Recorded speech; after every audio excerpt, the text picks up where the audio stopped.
stands on golden sands and watches the ships that go sailing somewhere beyond the sea. She's there watching for me. If I could fly like birds on high, then straight to her arms I'd go sailing. It's far beyond the star, it's near beyond the moon. I know beyond a doubt my heart will lead me there soon. We'll meet beyond the shore, we'll kiss just as before. Happy we'll be beyond the sea, and never again I'll go sailing.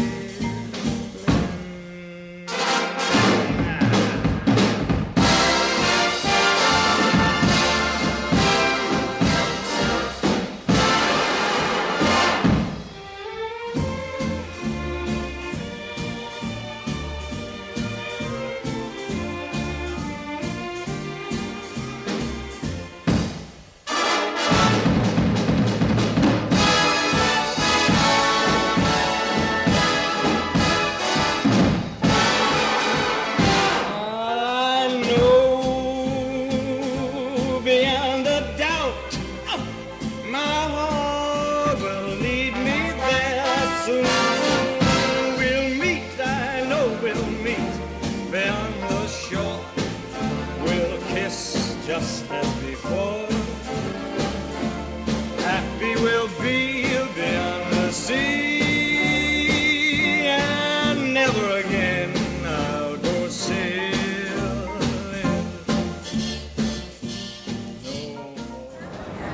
My dear settlers and leaders, Johnsons and Kopkos, Thompsons, Furmans, Gilberts, Hickeys, Del Judases, Sonyals, and Bravofoot. Today is Beth and Doug's wedding day. And as you make your way to your seats, I would like to remind you of just a few brief announcements. First of all, take a moment to silence your phones if you have not already done so. We have? Good. Next, Beth and Doug invite you to take pictures during the ceremony if you so choose. Now, keep two things in mind. First of all, the lovely Ari and Jason from Times Infinity Weddings will be documenting the event click by click. If you do take a photo, please do not do so by obstructing others, and also do not do anything that will take you away from being present with us here today. I will use the words of a man wiser than myself when I say, let today's events imprint themselves in your mind and not your SD cards. And finally, at the conclusion of the ceremony, we'd like to take a quick photo with all of you at the bow of the ship. So please look for Jason right there. After the wedding party recesses, please follow Jason to the front of the ship. We'll take a quick bon voyage type photo, and then we'll all make our way to the reception, which we all want to attend, yes? Yay! Excellent. Please find your way to your seats. So it begins.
presents this woman to be joined in marriage today?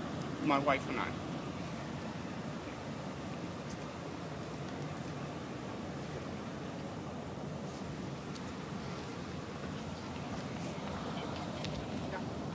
Marriage. Marriage is what brings us together today. We gather today to celebrate the wedding of Beth and Doug. You've all come here today to share in this lifetime commitment that they will make to one another, to offer your love, your support in this union, and to allow Beth and Doug to start their married life together, surrounded by those people that are dearest and most important to them. Please have a seat.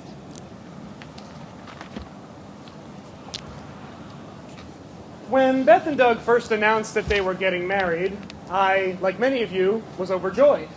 And then, maybe like some of you, I was overwhelmed. Because I had the same question I'm sure many of you did, and that is, what could I possibly get them for a gift?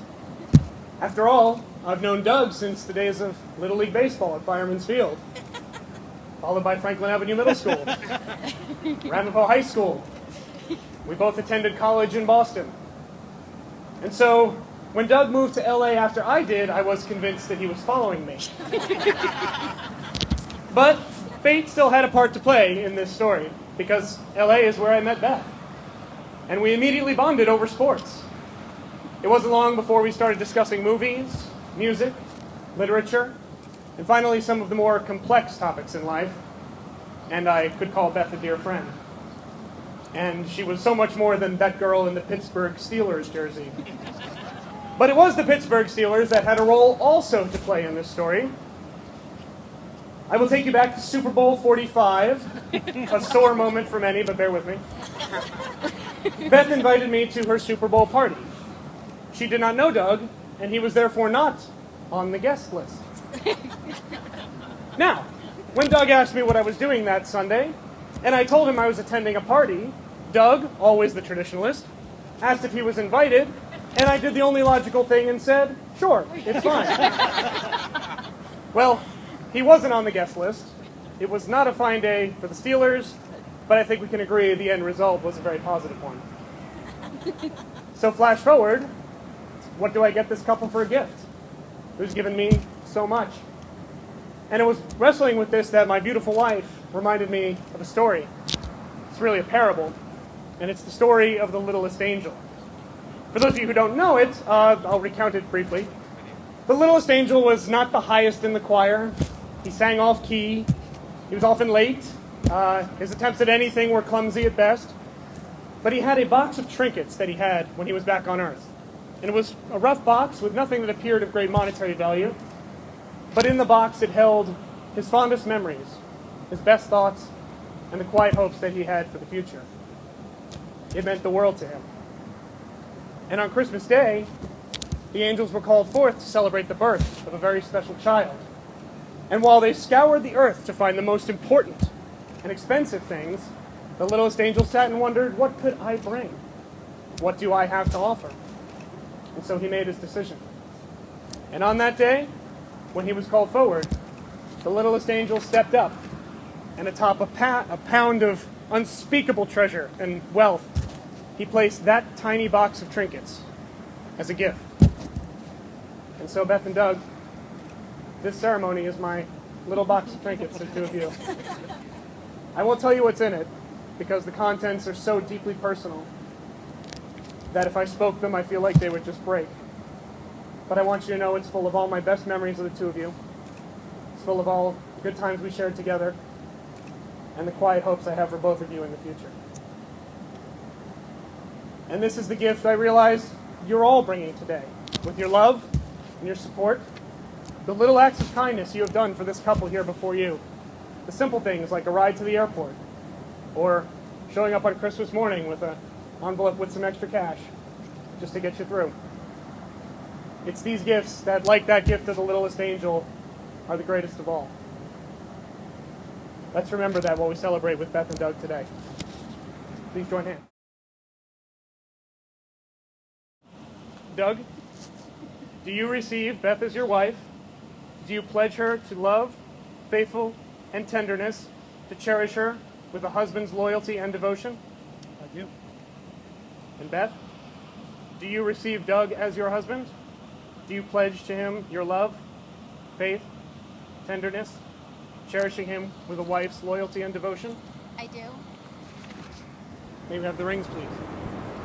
Curious thing about rings and vows is that they represent a promise to do something that might seem like something we wouldn't normally do. Now, a pessimist might, and immaturely I might add, see this as a loss of freedom, and that's not the case. The optimist has a chance to gain something better. But those in love, like Beth and Doug, know that they will gain a greater freedom in their lives together.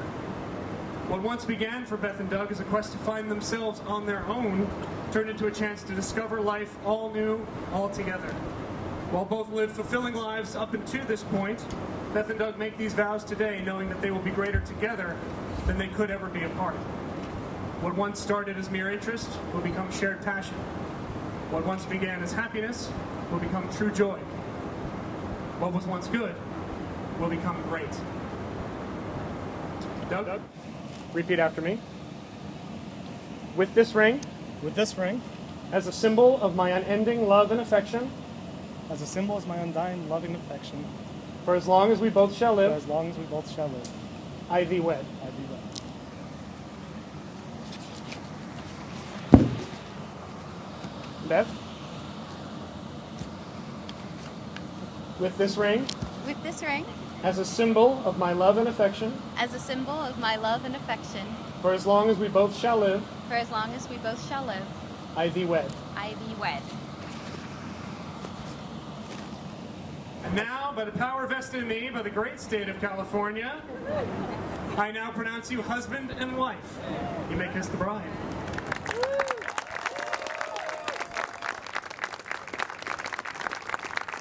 Ladies and gentlemen, it is my honor to present to you Mr. and Mrs. Beth and Doug Leeder.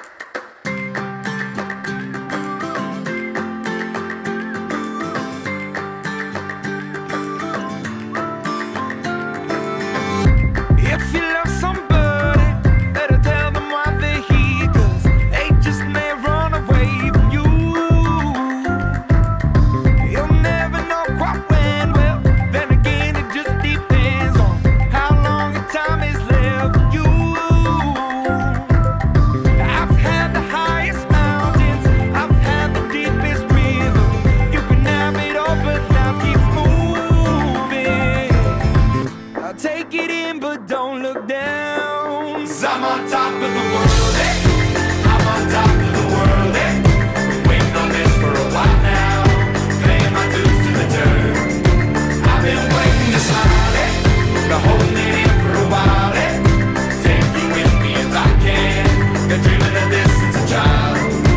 I'm on top of the world. I've tried to cut these corners, tried to take the easy way. I kept on falling short of something. I could have gave up then, but then again I couldn't have, 'cause I've traveled all this way for something. I take it in, but don't look down. 'Cause I'm on top of the world, eh? I'm on top of the world, eh? Been waiting on this for a while now. Paying my dues to the dirt.